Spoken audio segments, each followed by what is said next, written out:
Who am I? You sure you want to know? The story of my life is not for the faint of heart. If someone said it was a happy little tale... Satsu? Yeah? What are you doing? Nothing. Anyway, welcome to Spider-Man Month.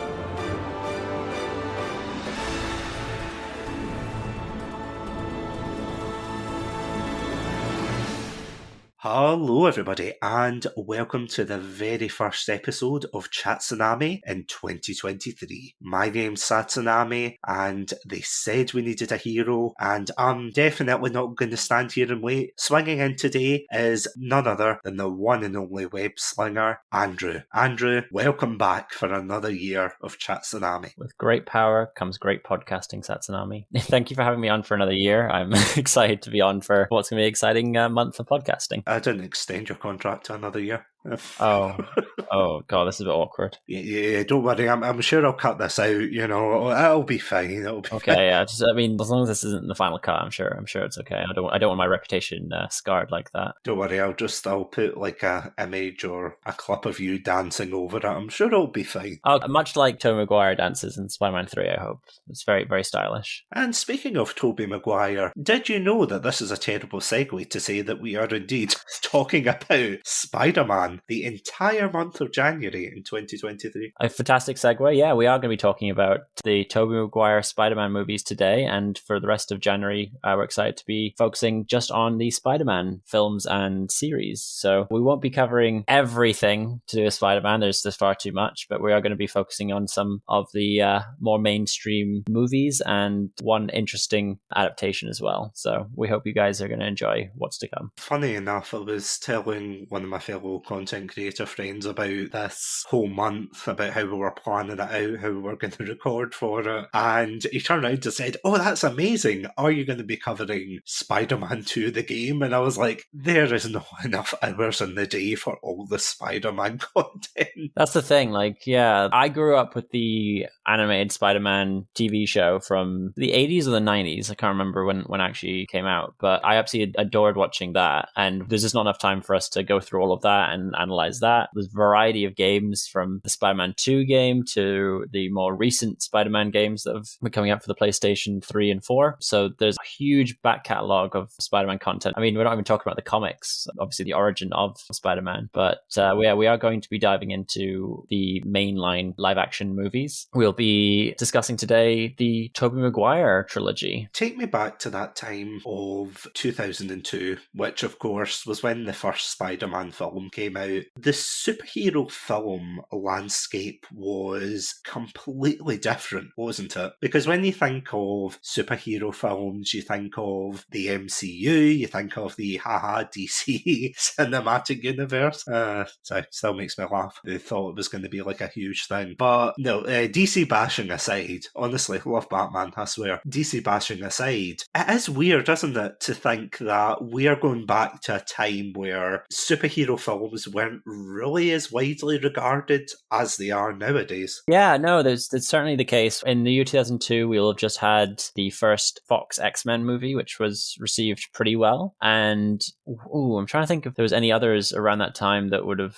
come out of note. Well, there was Blade in, I think, 1998. Okay. This is one that I kind of hesitate to include, because don't get me wrong, it is an amazing film, even though obviously some of the effects haven't aged very well, but it's not really geared towards children and all audiences, you know. It doesn't have the universal appeal, because I was actually reading up on a time before, as I said, the MCU, because although I keep bringing this up, it seems as if before then, you could really say that superhero films were almost like video game films around this time, the way they were regarded, the way studios were kind of hesitant to touch them. Because obviously you had the Superman and you had the Batman films, which, don't get me wrong, the first Batman film in the 80s was well received, but by 1997 we got Batman and Robin, and let's face it, you don't have to listen to us to know what happened there, what failed. So apparently that's why a lot of studios backed away from superhero films, but would you say that's a fair assessment? Yeah, I think that's a good point as well. And the comparison to video game films at the time, like you could say that a superhero movie was very much like, or other comic book movie was very much like a Street Fighter or Mortal Kombat kind of adaptation. It just didn't quite translate to the big screen. They didn't quite have the thought and the technology available to them to make the film work. And so nothing really came out at the time. As you quoted, Blade being one in the late 90s, X-Men I mentioned before, and then you had those variety of Batman movies, which teetered on the line between serious and cheesy for all the case. They didn't quite know what they wanted to be at that time. They hadn't quite found the right demographic, I don't think. They hadn't quite found the formula to make a successful superhero movie. And so when Sam Raimi took the helm on the Spider-Man trilogy, it really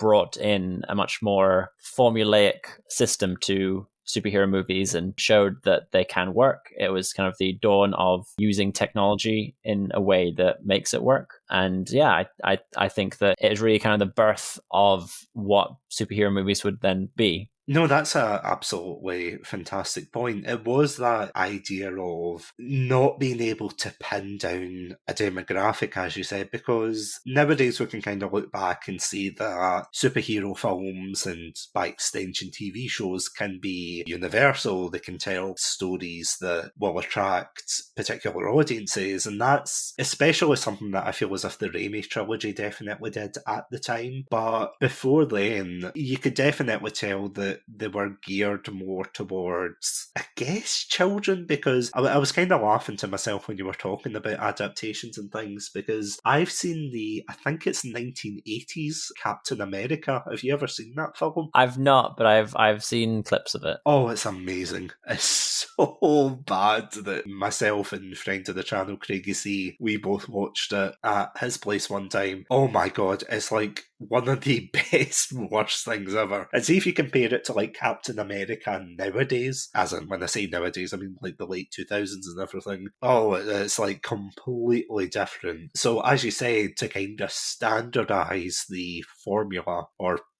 as Norman Osborn would say, going back to formula, we see he takes this idea of a superhero and he tries to make this both light-hearted yet kind of melancholic drama, and we'll get into it in the main body, of course, of this episode, but it's interesting to see how there wasn't as much of a framework, especially in terms of how to adapt Spider-Man, because out of curiosity, before we jump in and talk about these films, what was your experience with Spider-Man and in general with superheroes? Were you always into superheroes, or was it just the kind of thing in the fringe of your interests? Yeah, I don't know if I can quite pinpoint it, because the release of the original Spider-Man, I was 7 years old. So I had an interest in Spider-Man. I'd been watching the Spider-Man cartoon, as I previously mentioned. I will have likely have caught bits of the original X-Men cartoon and live action movie, but they would have been seen as a bit mature for me. And I know at the release of this movie, my parents thought that it might have been a bit too scary for me to watch. So I'm not confident that I saw it at release. And I know I have a much better memory of seeing Spider-Man 2 at the cinema. And I have a very strong memory of seeing Spider-Man 3 at the cinema. So I do have a very particular relationship with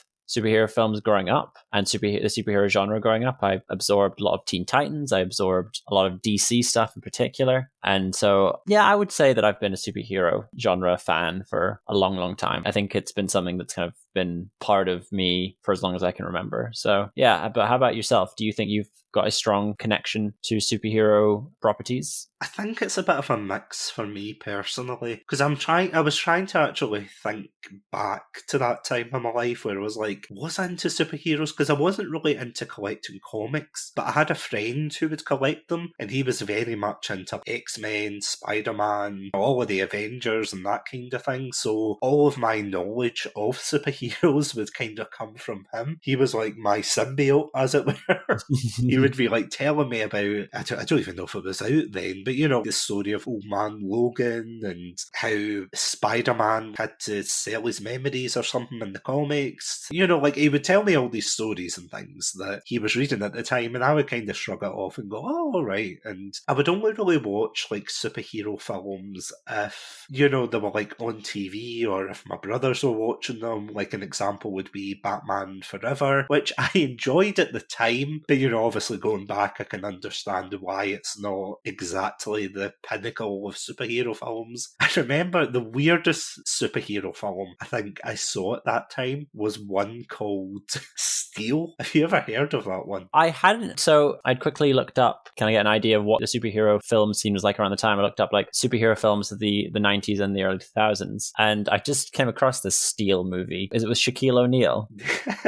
When he's got a rubber suit that is supposed to be made of, you guessed it, steel. The only reason I knew about this film was because I was on holiday at the time in Italy. Right. And I remember turning on the TV. And imagine my shock when this film comes on and there's all these people yelling in Italian and I obviously can't understand it. And it's just Shaquille O'Neal in this like massive rubber, supposedly steel suit. He's fighting these bad guys. And I remember sitting there dumbfounded thinking, what am I watching?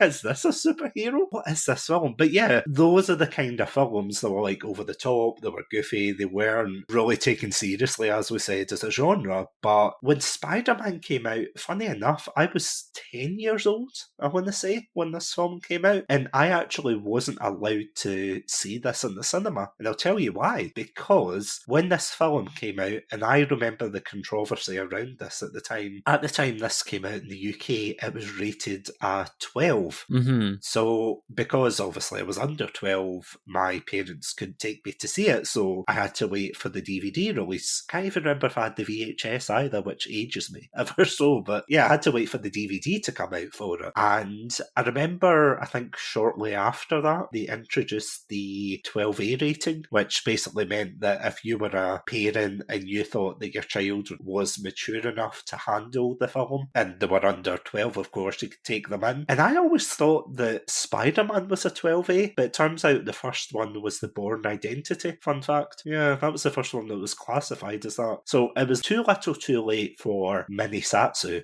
unfortunately. But yeah, I had to wait. But I do remember seeing the second one in the cinema, and as you said, I have vivid memories of watching the third one, and people actually clapping at the end of it, would you believe? Like, no, I'm not even kidding, like, genuinely. People were that taken aback by it. It was surreal, because I've never really had that in a cinema experience, because obviously we're not America, no offence to the Americans listening, but, people don't really clap at films here as much, but yeah, it was a weird experience. But speaking of weird experiences, will we just dive into this absolutely iconic trilogy and talk about why it works and maybe why some things just don't work? Yeah, I think we should jump straight into it. Let's swing into it, and we will of course be right back right after these messages. Welcome to Satsunami, a variety podcast that discusses topics from gaming and films to anime and general interests. Previously on Satsunami, we've analysed what makes a good horror game, conducted a retrospective on Pierce Brosnan's run as James Bond, and listened to us take deep dives into both the Sonic and Halo franchises. Also, if you're an anime fan, then don't forget to check us out on our sub-series, Chatsunani, where we dive into the world of anime. So far, we've reviewed things like Death Note, Princess Mononoke, and the hit Beyblade series. If that sounds like your cup of tea, then you can check us out on Spotify, iTunes, and all good podcast apps. As always, stay safe, Stay awesome, and most importantly, stay hydrated.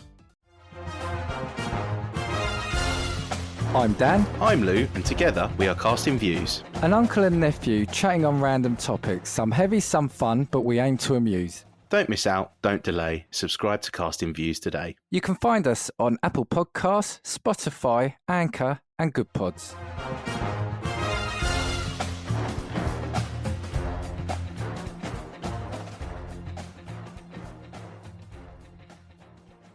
This episode is sponsored by Zencastr. If you're a podcaster that records remotely like me, then you'll know how challenging it can be to create the podcast you've always wanted. That's where Zencastr comes in. Before I met Zencastr, I was but a naive podcaster, recording on low quality, one-track audio waves. But with Zencastr, you can kiss those fears goodbye as they provide crystal clear audio and HD video. Plus, with our all-in-one podcasting suite, recording with guests is extremely simple. From local recordings to post-production, Zencastr has it all. Go to zencastr.com/pricing and use my code Satsunami. You'll get 30% off your first 3 months of Zencastr Professional. I want you to have the same easy experience I do for all my podcasting and content needs. It's time to share your story. So yeah, the Raimi Trilogy, as it's called, and I'm assuming the Raimi Trilogy is a fan label. Am I correct in saying that? Because I think a lot of people are very comfortable with saying that. Because would you really say I was going to say the Webb Trilogy, but I feel bad now that I've said that because there's only 2 films instead of 3. Oh, I wasn't familiar with the director of the second one. Was that Webb? I think it was Mark Webb. That is the most appropriate name for a Spider-Man film I've ever heard. Do you know, it's funny because, like, with the Holland films, you know, obviously because it's part of the MCU, they'll have different labels for it, but you wouldn't really associate it with the director, would you? No, I mean, he doesn't have a particular look that stands out, and I think that's quite often the case with a lot of the MCU movies. The director isn't as much the focal point. There's been a few exceptions. I mean, Taika Waititi in the 2 most recent Thor movies. You can bring up Jon Favreau for the Iron Man films, Ryan Coogler for Black Panther, but otherwise I can't think that I can really pinpoint. I know, and Sam Raimi of course came back for the latest Doctor Strange, but I mean there's so many other MCU movies I couldn't tell you the director for. I know there was some that were supposed to direct certain movies. I think Edgar Wright was supposed to do Ant-Man, but then pulled out or was fired from it at some point in the production of that. So yeah, the MCU doesn't have the same memorability of directors, I don't think, as a lot of these early superhero movies do. I mean, you remember like the Joel Schumacher Batman, you remember the Sam Raimi Spider-Man. Yeah, because it was quite a standalone thing. Back then, and I say it like back in the days of the Old West, that there wasn't really a cinematic universe to be had. People did think about it. They thought, oh, wouldn't it be cool if the X-Men were in a Spider-Man film, or wouldn't it be cool if Spider-Man was fighting alongside Captain America, who still had to be thawed out at that point. But there was no real sense of having to hook things together, so they were their own standalone things. Like, as you said with Joel Schumacher, he was his own thing. But yeah, it's like he had his own iconic style versus, of course, Tim Burton, whose first Batman films were a lot more sinister and, you know, dark and gothic, and Schumacher's was a lot more light-hearted and bat-nipply, as it were. But with Sam Raimi, it is quite an interesting choice, because did he not direct Evil Dead? Yes, so he has a background in the campy horror films like Evil Dead, and I think he did a lot with very little in those movies, which I think would have endeared him to producers of the superhero films, where previously these films have always just kind of looked campy but kind of been a bit of a laughing stock. So I think being able to make something that's fun, entertaining, that is a bit funny with that idea, and there's a lot of similarities in being able to sort of make a good horror film to make a good superhero film. There's a lot of same kind of beats that you need to kind of hit. So I think it was very clever choice of directing on their behalf. Because you can certainly see there are quite a few horror elements that do seep their way into these films. Like, don't get me wrong, some of them don't land as well as the others, you know. You've got like the climax at the end of the first Spider-Man film where, of course, Spider-Man's fighting Green Goblin and they're both bloodied and, you know, absolutely bruised and broken. And I'm laughing at the thought of comparing that to No Way Home, where, don't get me wrong, Tom Holland is, like, you know, broken and he's kind of bruised and beaten up a wee bit. But see, compared to Tobey Maguire's Spider-Man, like how his mask was ripped, he's literally bleeding from the mouth. You can see the big black eye and everything. Goblin. And with Tom Holland, it's almost like, okay, you can punch anywhere, Green Goblin, except the face. We gotta keep him pretty for the poster. We gotta keep him pretty. Whereas, yeah, just back then, they were like, yeah, no, beat Tobey Maguire down. But even in Spider-Man 2, which is arguably the best of this trilogy, you have like one particular scene which is absolutely horrific, and it's still one of the creepiest scenes out of this whole trilogy. In the hospital? Exactly, that exact one. I remember rewatching this trilogy, and I got to that scene, and I completely forgot about it. And it's just the way that Doc Ock is just, he's unconscious, you know, he's got no control of his body, but these like mechanical arms come to life, and they screech, and they kind of slither like snakes. It's incredible. It is filmed almost like an Evil Dead film, where it's the under the camera shots dragging them into the shadows. So you can certainly tell that his spin on a superhero film is very apparent here. It's not just he says, oh, I'm going to do a superhero film, and then he doesn't really put his stamp on it. It would be like if Tim Burton directed the Batman films, but he made it more like a Joel Schumacher film. It would kind of be a bit of a waste of his talent and his style. But speaking of style, let's talk about the characters first. Let's talk about the kind of crux of these films. Would you say that the characters in this particular trilogy are very impactful and very strong, or would you say they don't hold up the same? It varies from character to character. I think there are some very strong performances and there are some not as strong performances. One that I would like to give kind of credit to is Cliff Robertson as Uncle Ben. I think he is the best version of Uncle Ben. I agree with that. I think he is wonderful. I think he plays it very well. He has as is the case with all versions of Uncle Ben, he has very limited kind of time with which he is able to use his performance, because he's killed off very early on. 20-year gap here, come on. Yeah. And so I think his performance is very good. They use his little flashback scenes where we kind of go into like a void and we speak to him very well. The actor Cliff Robertson unfortunately passed away about 11 years ago now, so rest in peace. But he did a wonderful job as the character of Uncle Ben. The actress that plays Aunt May, Rosemary Harris, I had a bit of a mixed reaction to her performance. I think there were times when she's very good and times where I don't know if it's necessarily her or if it's just like the directing and writing choice where it's not very good at points, where particularly in the first film when the Green Goblin like breaks in and forces her to like continue to recite the biblical line, and I was like, oh, it's so poor. No, it's the Lord's Prayer when she's like, can deliver us from evil, and then the Green Goblin blows up her front window and goes, finish it. Oh, it's horrendous. It's so bad. What supervillain can you think of in recent memory that's blown up an old lady's window and got her to recite the Lord's Prayer? It's like, finish it! Deliver us from evil! That is so over the top, but sorry, continue.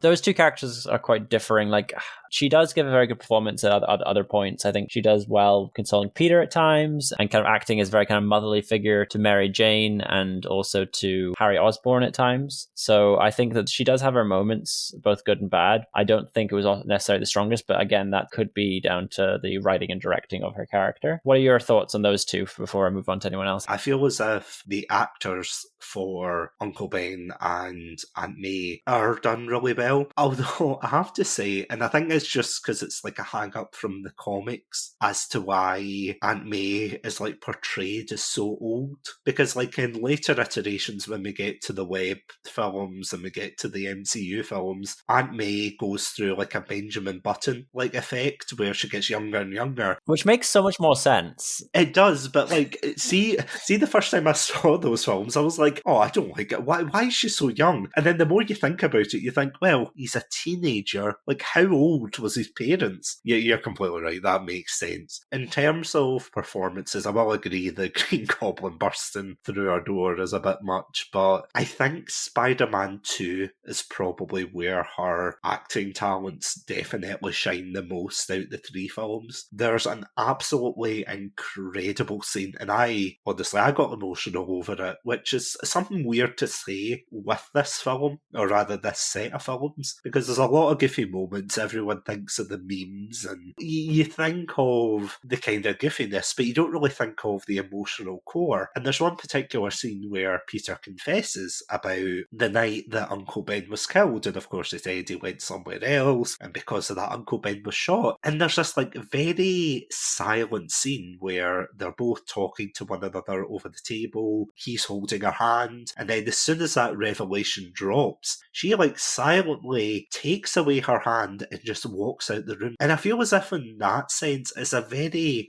human moment. You know, it's not something that you would probably get as much in superhero films nowadays. Like, obviously that's an overgeneralization, you will still get scenes like that, but it doesn't seem to be a kind of focus, if you know what I mean. I feel as if they very much humanised Uncle Ben and Aunt May, even though Uncle Ben is, and I know we'll talk about this when we get onto the web films, but with Uncle Ben, he is in the film for a very short amount of time, but in that time, you get to know him, you get emotionally attached to him, and you even tear up a wee bit when you see him dying on the side of the pavement, because you think, it's such a brutal scene. And again, I know, like, it's not all bad with The Amazing Spider-Man, but I just remember rewatching that for this month and comparing the very emotional scene of the Raimi trilogy to where Uncle Ben just gets shot and then the guy runs away, and it's more brutal in that film, I feel. Whereas in the Raimi trilogy, it feels as if there's that kind of build-up, and obviously you know it's going to be Uncle Ben because everybody knows the story, but it's that slow build-up of, oh, what's happened? What's going on? And then you suddenly get hit with that gut punch. There's a sense of build-up to these films, but I totally agree. I feel as if those characters in particular are probably some of the strongest, which is kind of weird to say because there's a lot of really good side characters. Yeah, no, I totally agree. I think they're some of the strongest. And speaking of strongest, well, we talk about one particular character who... Is it J. Jonah Jameson? It is indeed, you read my mind there. Get out of my head, Mysterio. Yeah, how good is J.K. Simmons in the role? He is born to play this role. He is my favorite character in the entirety of Spider-Man, just anything. I love J. Jonah Jameson and I love J.K. Simmons. I think they're such wonderful pairing. I don't think there's all these arguments about like actors that are like no other actor could play this role, actors born to play this role, that kind of thing. And I think that the one that sums up that up best is J.K. Simmons as J. Jonah Jameson. I think he plays that kind of cynical news editor with the hint of like comedy to him better than anyone else I think ever could. So I have nothing but praise for both J.K. Simmons and his portrayal of J. Jonah Jameson. I think his scenes in each of the three movies are usually the best. So I can't wax more lyrically about how much I enjoy him. There's some of the particular highlights where him taking his meds in the third one, where he's going to get the right blood pressure meds and keeps getting buzzed in about each one. That made me laugh. The garbage worker coming in to deliver Spider-Man's outfit in Spider-Man 2 and him saying that he'll give him $100 and a bar of soap. There's so much great lines and how his kind of melancholy being like, oh, was I too harsh on Spider-Man? We need him now. Like, he's great. And then kind of cuts partway through and he realizes the suit has been taken by Spider-Man and calls him a menace. Have you actually seen the extended cut of Spider-Man 2 where he wears the suit? No, I've not seen that. That's funny. It is amazing. I can't remember when it is. I think it's when people have just realised that Spider-Man's gone and everyone's saying, where is he? And it cuts to a scene where J.K. Simmons is actually wearing the Spider-Man outfit and he's pretending to throw webs and everything, and they're all like peeking through the blinds and laughing at him. It is actually really funny. That's good. I totally agree. I can't really say anything more other than he is the quintessential J. Jonah Jameson. And that is the weird thing as well, because we've actually never had, as far as I know anyway, obviously in different media, like in the PlayStation 4 Spider-Man game, which even then kind of emulates a wee bit of J.K. Simmons, but we've never really had another actor play J.K. Simmons in any of the other films. Like, he's referenced, and obviously in No Way Home, J.K. Simmons comes back to reprise his role, but we've never really had another actor playing him, Which actually says a lot about his portrayal, doesn't it? Yeah, at least in the live action movies, of course, he's had various portrayals in the cartoons or the video games. He's had various actors voice him, and they've done fantastic jobs as that. But I think that J.K. Simmons is the definitive J. Jonah Jameson. Obviously, there's like a lot of other side characters that are kind of a hit or a miss. I want to bring up one Sam Raimi consistent is Bruce Campbell. Oh, yes, of course. Sam Raimi fans will know from the Evil Dead films, he plays 3 different characters across the trilogy. In the first one, he is the ring announcer, as Spider-Man kind of makes his debut in the wrestling ring. In the second one, he is the usher at the theater that doesn't let him into the theater. Which, side note, why did he take that as like, I can't get in? He could have just snuck in. He's Spider-Man. It would not have been hard. Yeah, but on the other side, how would you get into a theatre packed with people It's while dark. you're crawling on the ceiling? It's not that dark. It's a theater. They turn the lights off. Yeah, but even later on in the film, Mary Jane could clearly see Peter in the audience. Yeah, I call shenanigans on that too. There's no way she actually saw him there. Like, you can't see anything from the stage in the audience. She was indeed not glad at that part. Yeah. What a niche reference, sorry. And Bruce Campbell plays the French maitre d' in the restaurant in the third one that keeps getting confused about when to bring out the engagement ring. Of course, because he lets us know that he's French by saying, well, of course, I am French. Which, those credentials are all I need to know that he is indeed a French national. No, he is absolutely, I completely agree, he is absolutely fantastic in all of his roles. And apparently, I don't know how true this is or if this is just a rumour, but of course for the cancelled Spider-Man 4, apparently they were also going to have Mysterio, not as a main villain, but I think as a kind of cameo. And rumour had it that it was going to be Bruce Campbell under the helmet, which I actually thought was pretty hilarious, to be fair. But that's funny. And it seems they did not learn from Spider-Man 3 where there was just too many villains and they decided, we'll make a fourth one with another couple of villains in it. Speaking of villains, will we talk about that dynamic? Because I feel as if for the first 2 films, and I feel as if in a story sense, the first 2 films definitely get it right. I don't know if this is really considered to be like a criticism that, it's convenient that Peter is related in some way to the main villains.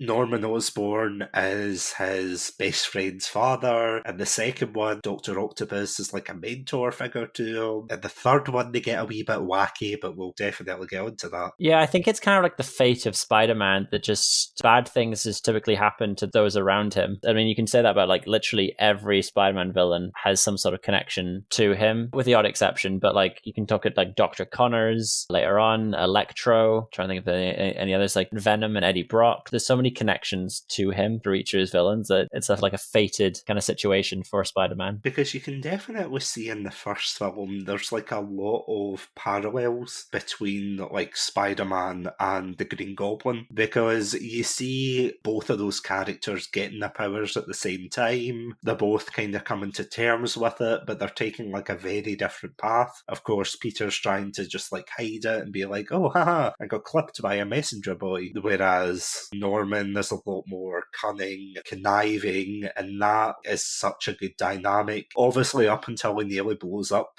Aunt May, which I've got to say, considering his pumpkin bombs are probably the reason this film is rated a 12, because remember he turns them into like skeletons. That was such a weird thing. I made note of that. Like these grenades that just turn people to skeletons. Yeah, and it's never used again. Like, he blows people up, but yeah, I don't get what happened to the skeleton pumpkin bomb. Yeah, maybe he only had enough technology to make one of them. Yeah, it was never mentioned again. Although I do love the scene where he goes head to head with, like, the cops, and he has his hands up, and he's like, I surrender. And I was like, oh, Jesus. Yeah, then he starts punching them. Like, and it's the age-old action thing of, like, people who have guns who just go to, like, hand-to-hand combat with someone's like, shoot him. Shoot him!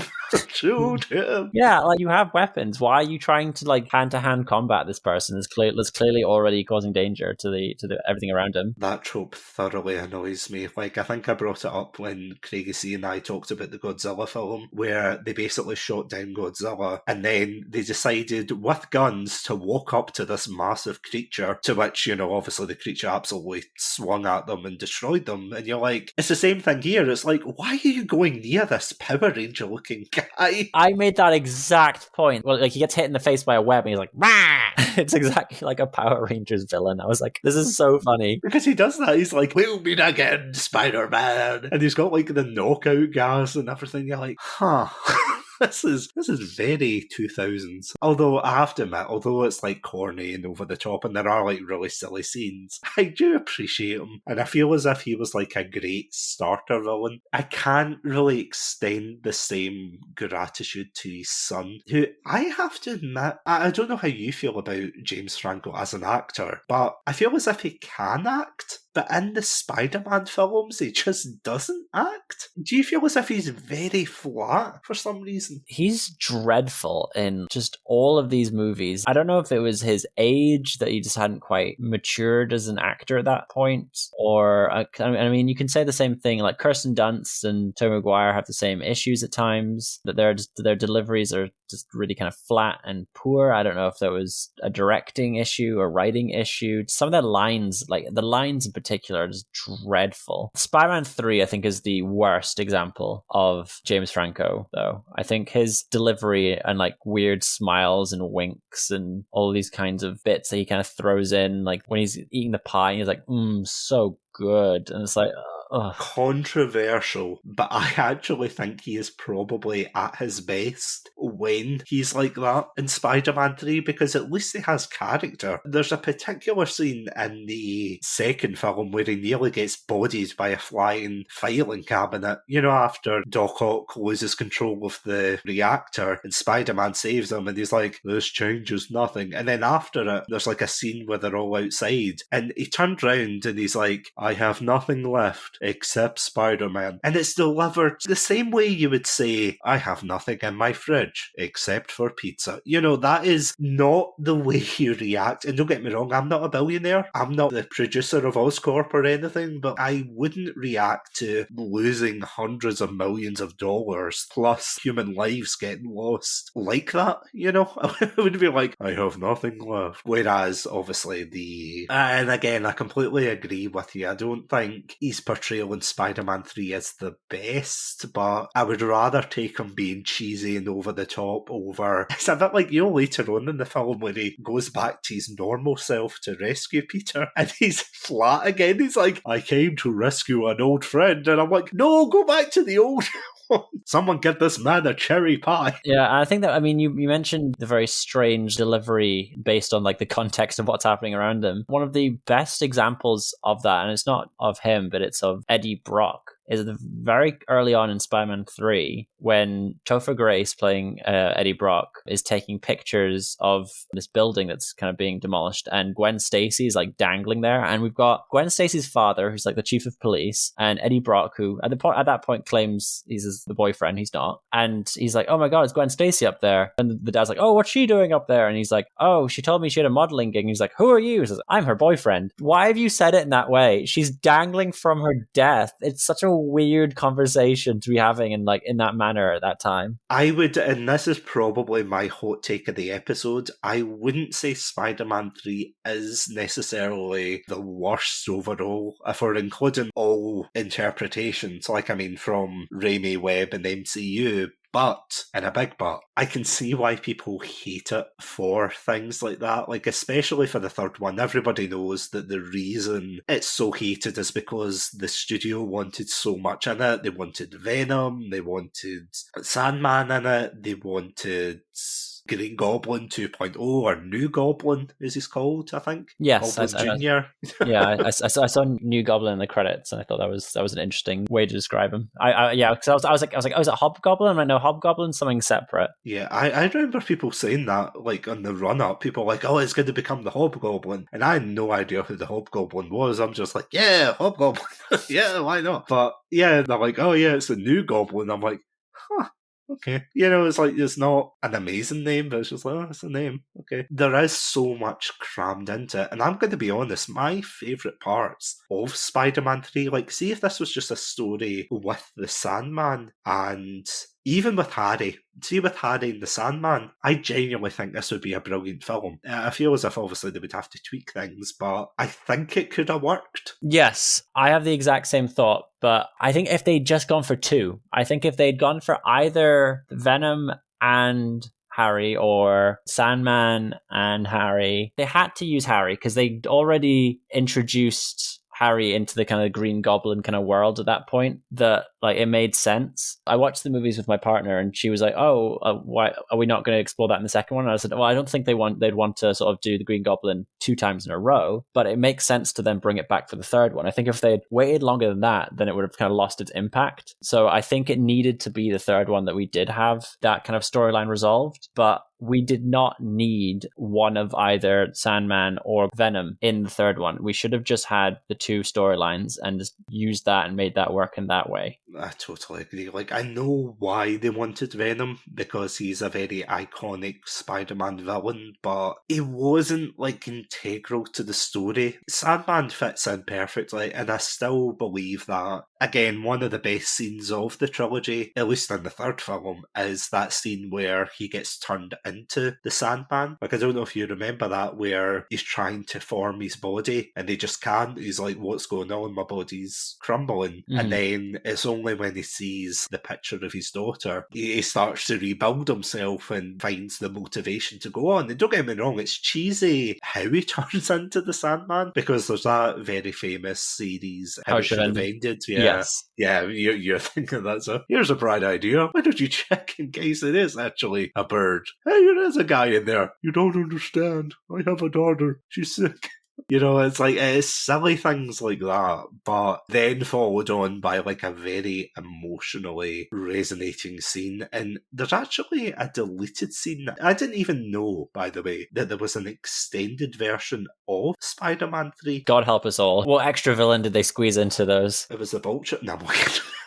The first film, as far as I know, doesn't have like a director's cut. The second one has like 2 versions. It's got Spider-Man 2 and Spider-Man 2.1, where some scenes are really good and other scenes are just really bad. Like, you know, the one where the guy in the elevator's riffing on him. In the theatrical cut, he meets a guy in the elevator when he loses his powers, and he says, "Oh, cool Spider-Man costume," and he goes, "Oh, thanks." It kind of rides around in the crotch. Yeah, rides up in the crotch. Yeah, that's kind of like a weird, awkward moment, but it's like, sure. But in the extended version, it's like the guy's in marketing or something, and he starts bouncing ideas off of him, and it goes on for far too long. I can see why it was cut out, the theatrical cut. But in the third one, sorry, going back to that, there's apparently a director's cut where there's a lot of scenes like shifted around, and there's one particular scene where Sandman actually sees his daughter in a park, and he turns himself into a sandcastle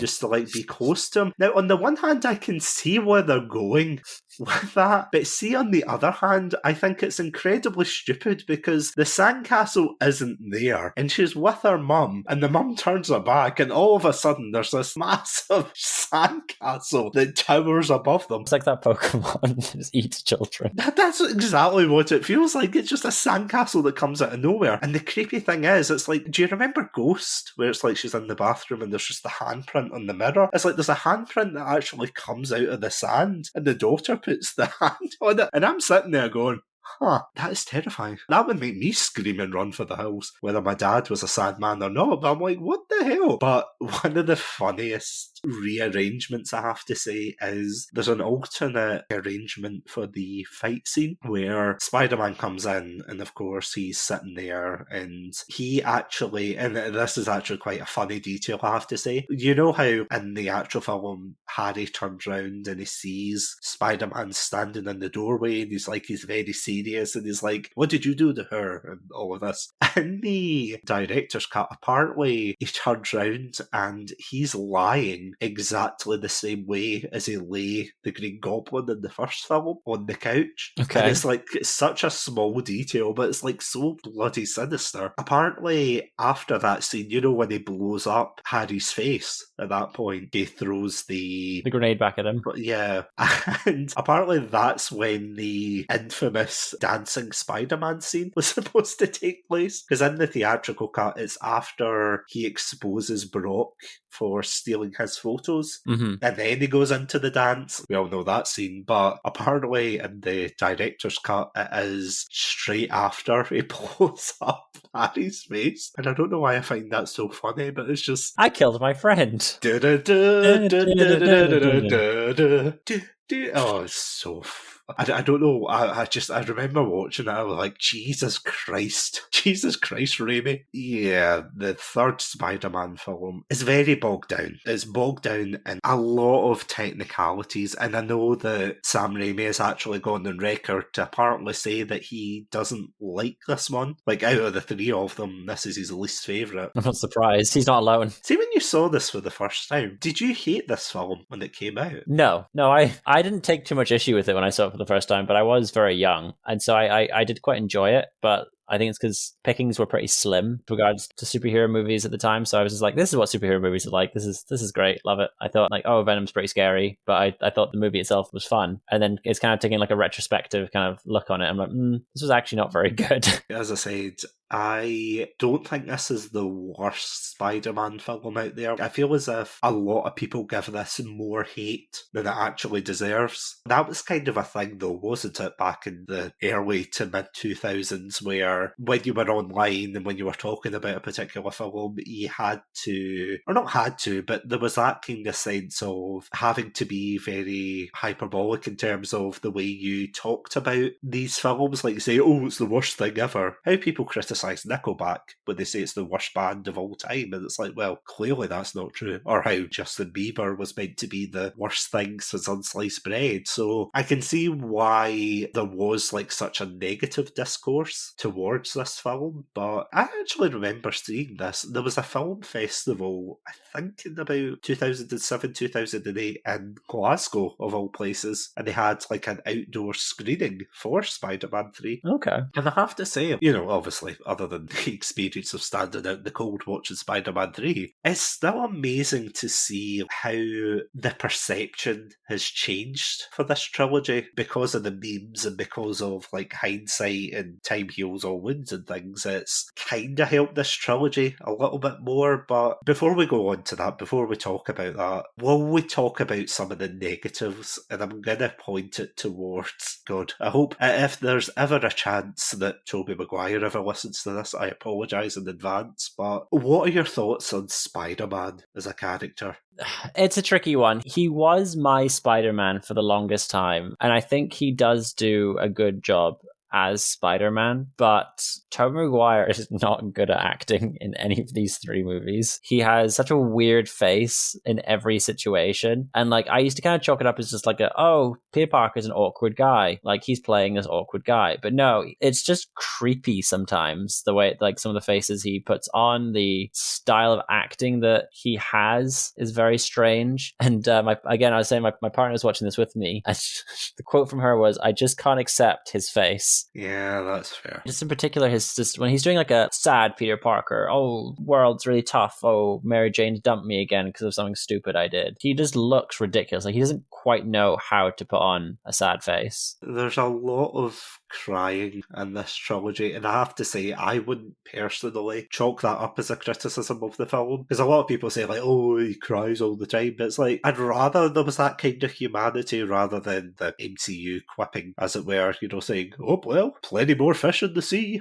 after getting dumped for the 50th time by Mary Jane. But yeah, it's kind of hard to deny that. And the first two films, he's okay. I totally get what you mean. As Spider-Man, he's absolutely fantastic, but as Peter Parker, it's hard to chalk up a lot of the awkward expressions and things as, oh, he's just an awkward guy. So I did a similar thing. I watched the trilogy with my partner as well, and the first two films she liked. You know, she said, oh yeah, they were alright, they were okay. But for the third film was a very, very awkward watch because I was laughing thinking, oh, this is going to be so funny, we're going to go through the memes, because let's face it, at this point the Raimi trilogy is chock full of memes. You've got I'm something of a scientist myself, oh Rosie, I love this boy, the J. Jonah Jameson laugh as well. You've got all these like particular scenes that people have just memed to oblivion. So I was immediately thinking of, oh, it's going to be so funny to show her the dance scene, you know, where he's like walking down the street and everything, but oh my god, he is so unlikable.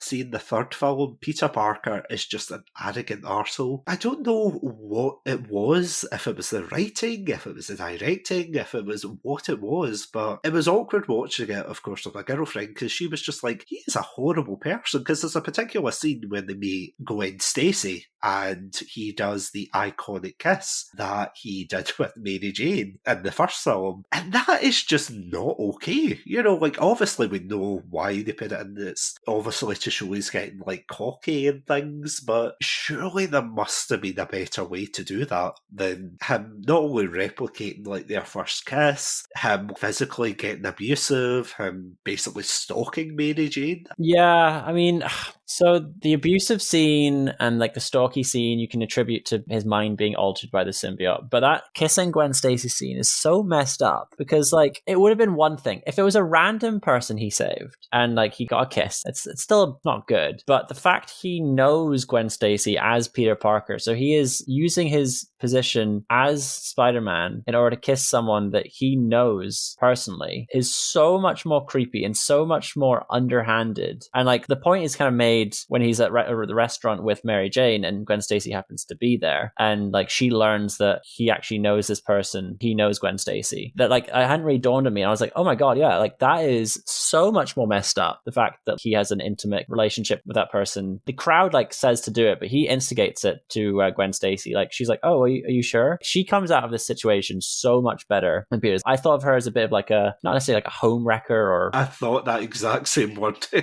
I thought of her maybe as like a bit of a troublemaker, a bit of a ditz, a bit of like that kind of thing, but she's not. She's probably the best character in the entire 3 movies, where like she is such an honest, nice person, and like she does nothing wrong at any point, and like even does the nice thing after realizing in the bar when he does this like dance scene in front of Mary Jane, all getting Mary Jane's head, and she goes over and says, I'm very sorry, I didn't know, and then leaves. And like she manages to appear in the 3rd movie and exit without any issue that she herself has caused. She's entirely innocent. Bryce Dallas Howard, I didn't actually realize it was her. I looked on IMDb because I felt like I recognized her, and then realized, oh, it's Bryce Dallas Howard from a variety of other things we've seen her in. I think was she in Terminator Salvation? Yeah, I think you're right, yeah. Call back to another Satsunami episode, but yeah, Bryce Dallas Howard is a hell of a lot better in this than she was in Salvation. But that's not a very high bar, to be fair. No, it's not. I think it's so weird how Peter deals with that whole situation. It's very uncomfortable watching him at times. He's a creep. Like there was a point in the very first movie where he's watching Mary Jane through his window, and it's like, oh god, you're not a pleasant person. I mean, I suppose that kind of ties into the whole, oh, he's a peeping Tom, but it's okay because he's the hero kind of thing. You're like, oh no. Can we actually talk about Mary Jane for a second? Yeah. Going on to love interest. Initially, growing up with these films, of course, I had no issue with Mary Jane Watson as a character, and Kirsten Dunst, she is absolutely a fantastic actress. Here, not so much. And again, she's still good at what she's given, but when I was actually watching a comparison between the Raimi trilogy and the web films, the reviewer that was actually discussing it made a very good point about the difference between Gwen Stacy in the web films versus Mary Jane in the Raimi films. And you see Gwen Stacy, like, and this is kind of jumping ahead to next week, but you see Gwen Stacy as being very much an independent figure and problem solver. She tries to get herself out of situations independently. She's not a damsel in distress, is what I'm trying to say. Yes, that is the point I would make exactly of Mary Jane in these films, that she very much is the damsel in distress, that she doesn't really help herself. There was one moment in Spider-Man 2 where a wall was like about to fall on her, and then Peter like rushes in and stops the wall, and then they have a chit chat while he's like supporting this giant wall, and I was just screaming at the TV. I was like, get out of the way! What are you doing? You alright? No, not really.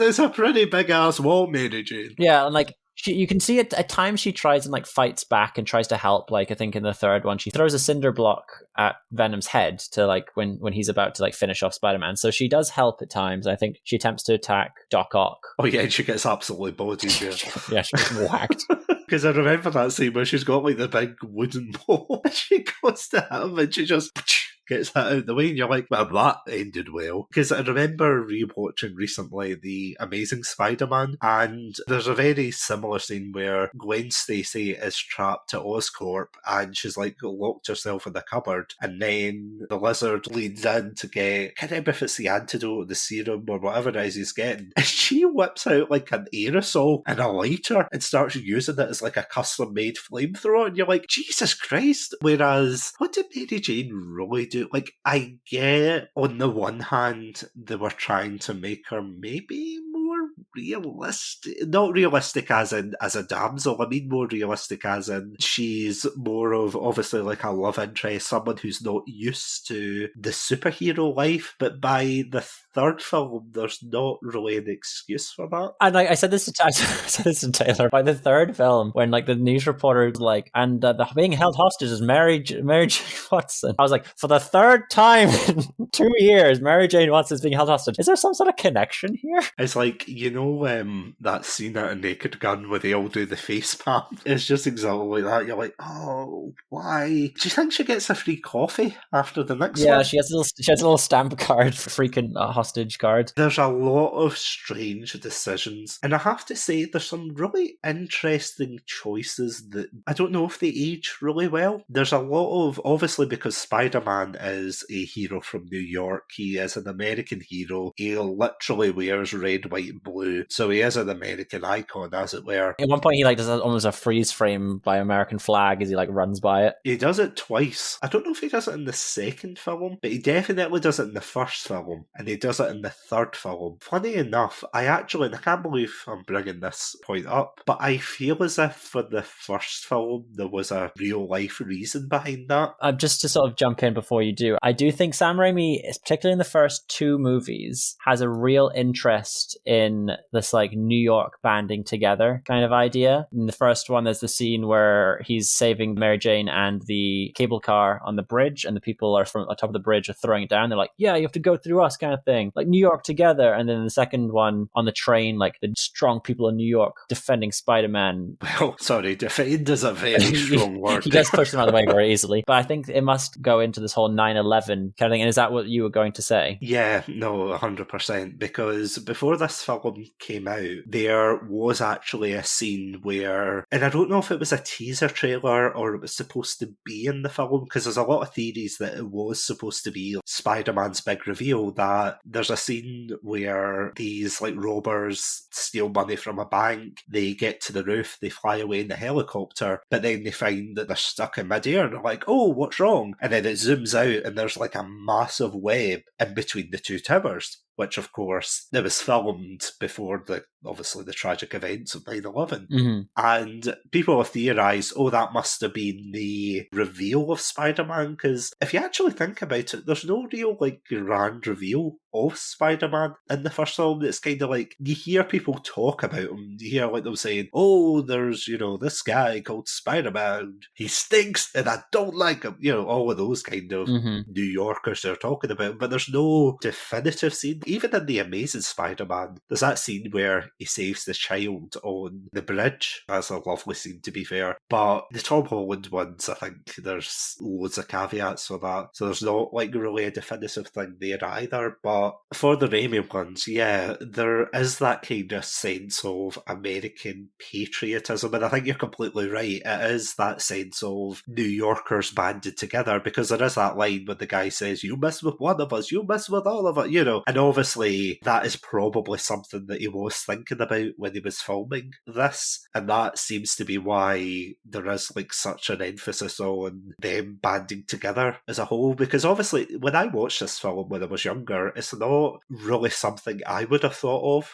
I just thought, oh right, Spider-Man's an American hero. Looking back on it in hindsight as an adult, you kind of think, well, that does make sense. But then by the third film, yeah, there's just that random scene where, you know the scene, like I think you mentioned it, where he's running to fight the Sandman and he literally just stands in front of like a random American flag and then he jumps off and he swings on and you're like, what a weird scene to put in. There does seem to be that pride in New York, isn't there? Yeah, and I mean, that's the thing. I mean, Spider-Man has always been so central New York, so integral in New York. He's a New York hero. And so it almost was quite fitting 8 to 9 months after 9/11 happened that they would release this very New York-centric superhero. I'm not American, I'm not from New York. I can't say for sure, but I'm sure for many it would have been a real boost for the people of New York as like a, yeah, New York proud kind of thing. So I think it would have done a lot for many people in New York. And I think its timing was very interesting for the release of the movie. Because, I mean, there's even the promotional material as well that they had to go back and edit because, correct me if I'm wrong, but I think there's like a poster with the Twin Towers and Spider-Man's eyes, and then they had to remove it for obvious reasons. One more thing I want to bring up before we compile our general thoughts on this trilogy. One more thing that I want to bring up is there's a lot of moments that do seem to have aged really poorly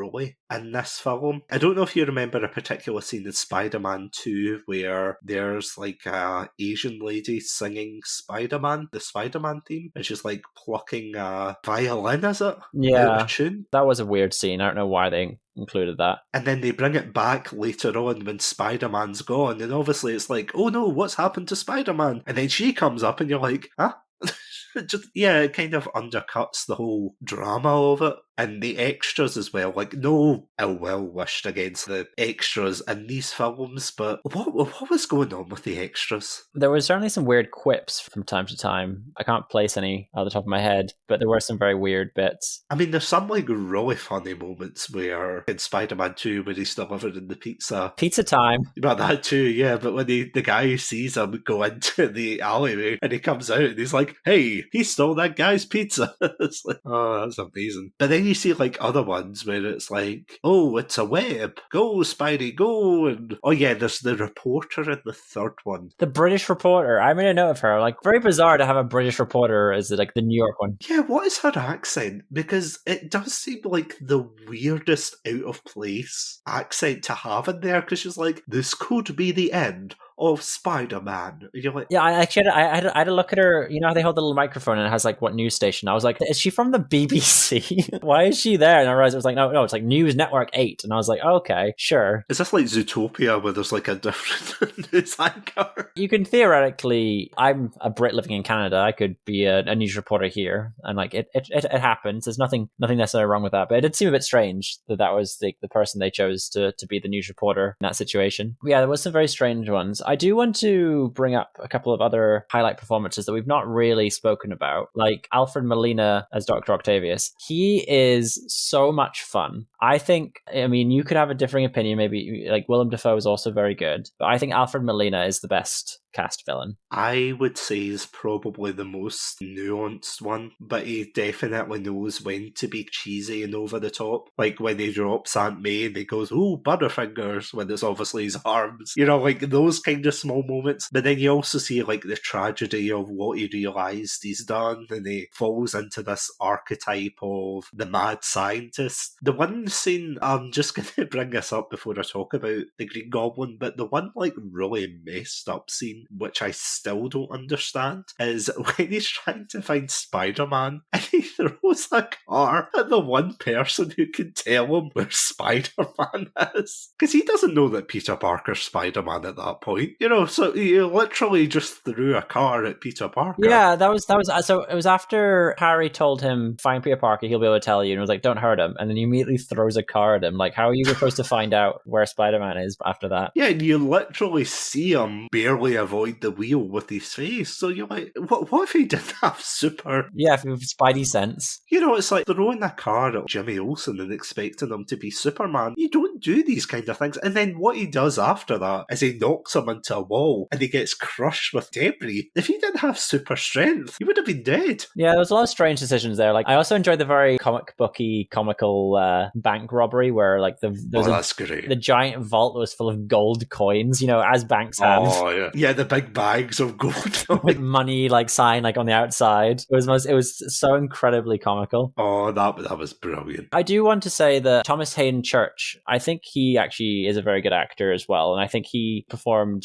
very well in Spider-Man 3. I can't extend that as much to Topher Grace. Such a weird Eddie Brock character. I'm a huge fan of that 70s show, and like there was so much of Eric that was being shown in his performance, and it just did not work as Eddie Brock. There was so many strange lines, so many weird choices. Yeah, it was very baffling. And like the whole film trilogy is so Sam Raimi with its editing. There was one scene, I think, in the very first movie where the Green Goblin blows up the army research base, and like the building explodes and the debris kind of fly towards the screen. And the cut is the debris becomes the graduation caps falling down. Oh yeah, that's great. That is so weird. Why have you done that? That's such a strange choice. Yeah, I have to admit, the editing is it's iconic. I wouldn't say like iconic as in the best of all time, but it's iconic as in you immediately recognise, oh, this is a Sam Raimi film. Of course, this is a Sam Raimi film with certain things. There are like a couple of weird transitions in the first one. Going back to what you were talking about with Dr. Octopus versus the Green Goblin, I feel as if the Green Goblin's definitely more Jekyll and Hyde-esque, but at the same time he chews the scenery. Like, don't get me wrong, in all the best ways possible, but he still like chews the scenery and you're kind of like, oh. One of my favourite scenes from the first one is the scene in Peter's bedroom when he's hiding in the ceiling and Osborn is kind of looking around the room, and then you got the drop of blood drips down. That is such an iconic scene to me about Spider-Man, the first Spider-Man in particular. Can we just appreciate the fact that Aunt May is like the only person to bitch slap Norman Osborn without any superpowers? Yeah, I enjoyed when she like slaps his hand as well, and he looks like he might actually kill her.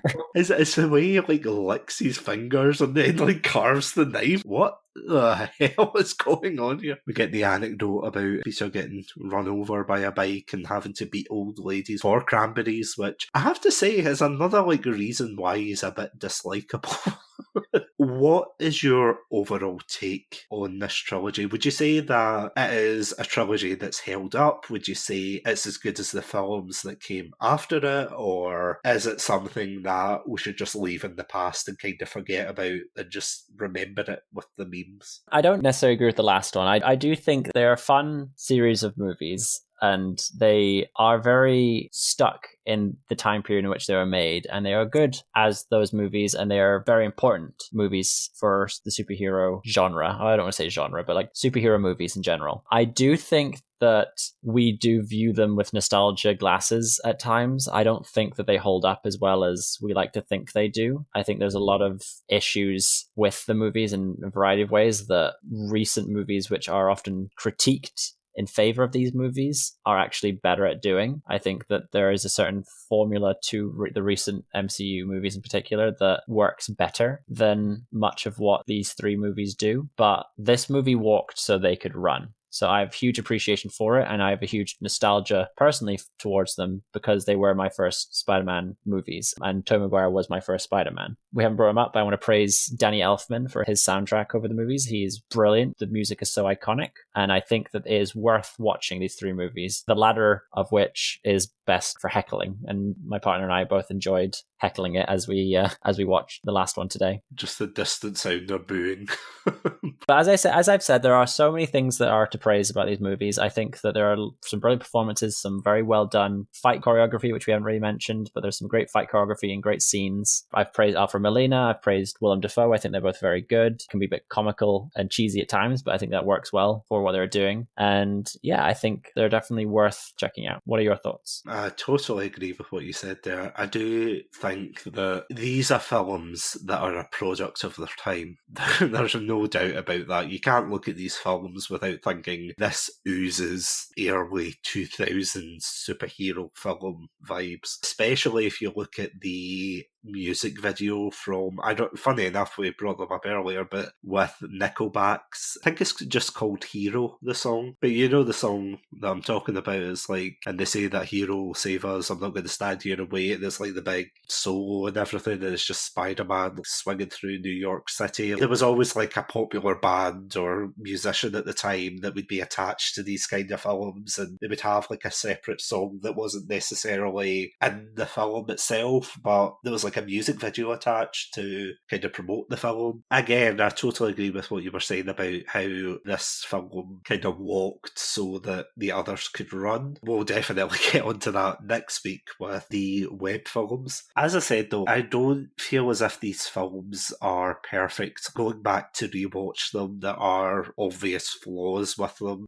whether it's the acting, whether it's certain story elements. There's one particular story element which we actually haven't brought up, which is quite possibly one of the worst, not even in Spider-Man, but just in general, where Harry's butler tells him how his father died. You are so fired. Yeah, it's like one of the worst reveals when the butler's just like, I saw your father's glider pierce his armour. It was actually him, but it wasn't Spider-Man. It's like, you've been holding on to that for 3 films? Are you shitting me? In fairness, I also thought the same thing about Peter, that Peter should have said that so long before, like in the very second one, I think it is, where he brings it up and Spider-Man should have been like, no, I didn't, he killed himself. He was like, I don't have time for this kind of thing. But it's like you do have time to say that line. Do you have time to say, Harry, I didn't kill him, he killed himself? Even if they included that, at least they could have had the excuse that, oh, Harry didn't want to believe that, you know, and then he would have that like slow realisation that, oh, maybe my dad did do this and everything, and you think, okay, that's great. But, oh my god, that reveal of just, oh, by the way, your dad killed himself, not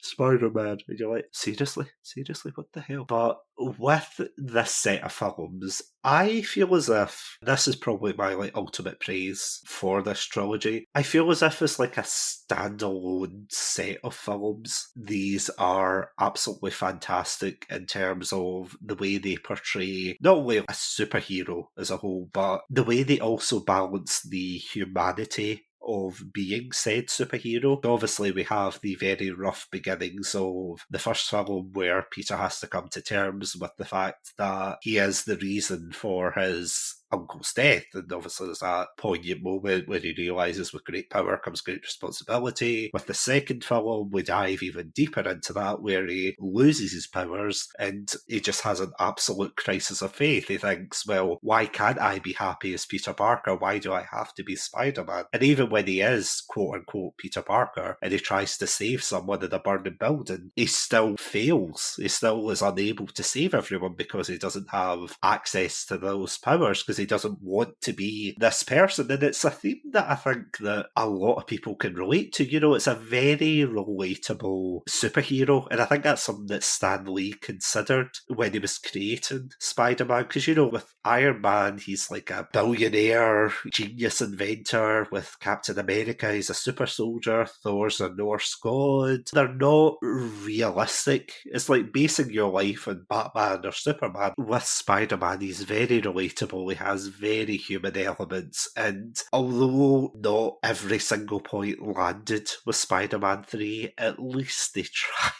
I mean, they tried with what they were forced to put in, and God bless them, they did try, but ultimately it failed. And it's just, to me personally, I feel it's quite surprising, because I feel as if these films had a somewhat resurgence along with the prequel films of Star Wars. Like, would you agree with this? The fact that people went to revisit them years and years later, they started memeing them, they started discussing them, they started comparing them with later iterations. Would you say that's the case? Yeah, I think that's probably fair. But the prequels and these films came out at around a similar time. So the age group that are looking back on the prequel films are kind of the same age group that are looking back at the Spider-Man films at a similar time to sort of bring up these kind of old, ridiculous, cringy scenes from both that can be made into memes.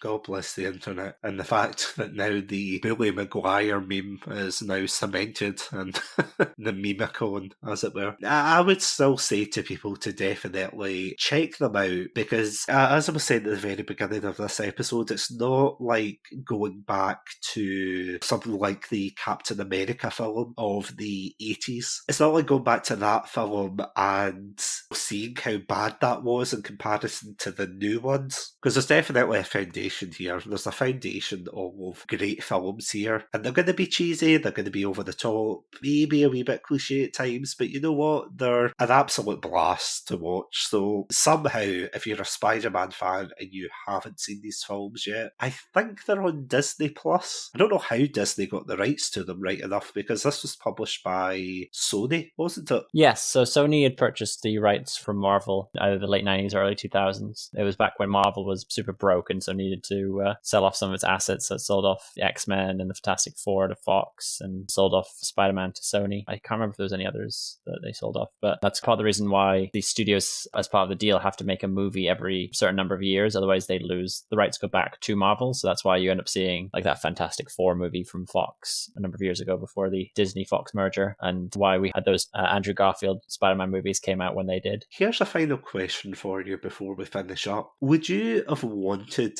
to see a Spider-Man 4 from this same universe? Now or at the time? At the time. Yeah, I would have seen a fourth one for sure at the time. I think it made sense for them to be, because there was no concept that he would be replaced, that was the only Spider-Man. So yeah, I would have been excited. And as I said, when I first saw Spider-Man 3, I enjoyed it. But the series did need a reboot. I think it needed to have a fresh kind of direction. Ended up needing two fresh directions to get onto the current track it's on, but I think that it works very well. It suits the trilogy as it is, and I don't think that it necessarily required a fourth one. Thinking back to that time, and I always remember, were you on YouTube at the time these films were coming out? And around kind of the late 2000s, there was like this terrible thing that people kept doing where they would put up I mean, they still do it nowadays, but it's less prevalent now than it used to be, but they would put up like a fake trailer for a film, but they would like splice different films that the actor had been in. So it was like 1 minute you're watching Spider-Man, the next you're watching like a scene from The Great Gatsby or Seabiscuit or something like that. You're like, what the hell is going on here? Why is Spider-Man riding that horse?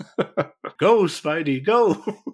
Yeah, they would do that, and I always remember people would try and edit, the picture of Venom when Topher Grace turns into Venom and he's like lying in the church and he's like snarling and everything. People had edited that to be red, and they were like, oh, there's going to be a fourth Spider-Man film with Carnage, and it's going to be Jim Carrey who's going to play Carnage for some reason. I genuinely don't know why people were so convinced that Jim Carrey was going to be the next film. There was no like official sources saying anything like that or any suggestions. It's just people with too much time, or children as it were, with too much time in their hands. But yeah, it's always the film that could have been. Apparently they did have the prototype for the Vulture wings. Yes, I did hear that recently. They had those planned. I think they planned as well to use the Vulture in the third Amazing Spider-Man as well. They didn't end up doing. Do you want one more fun fact before we close off the episode? Yeah, shoot. You know how whenever I talk about Sonic the Hedgehog, and you thought I couldn't get Sonic the Hedgehog into this episode, but damn it, I found a way. Do you know how I keep making light-hearted jabs,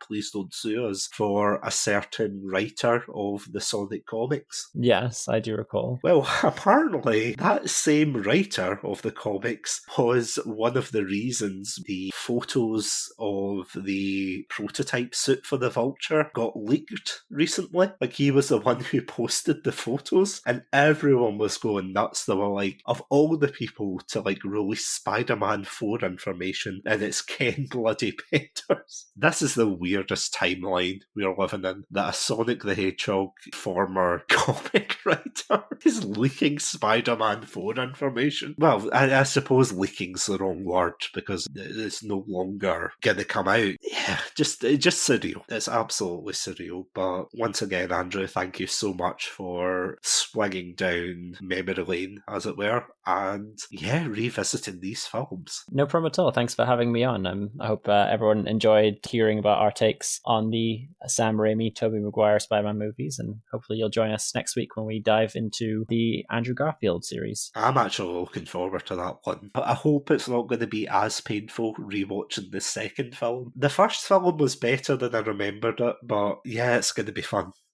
It's going to be fun. Before we wrap up, just a reminder that if you've got any thoughts about either the Raimi trilogy or what we've said in this episode, feel free to get in touch with us either on Twitter or on our contact page on the website, podpage.com/Satsunami, and please let us know your thoughts about it. Did you like these films? Did you think they're not as great, or do you absolutely love them? Do you still love them to this day? Please get in contact with us and let us know your thoughts. Without any further ado, thank you all so much for joining us. If you would like to listen to more episodes or keep up to date with our Spider-Man month news, then catch us on the website, podpage.com/Chatsunami. But until then, thank you all so much for listening. Stay safe, stay awesome, and most importantly, I'm going to put some dirt in your eye. And yes, stay hydrated. Unlike the Sandman. Satsunami Limited Industries Corporation, LLC, is not responsible for any Sandmen who hydrate.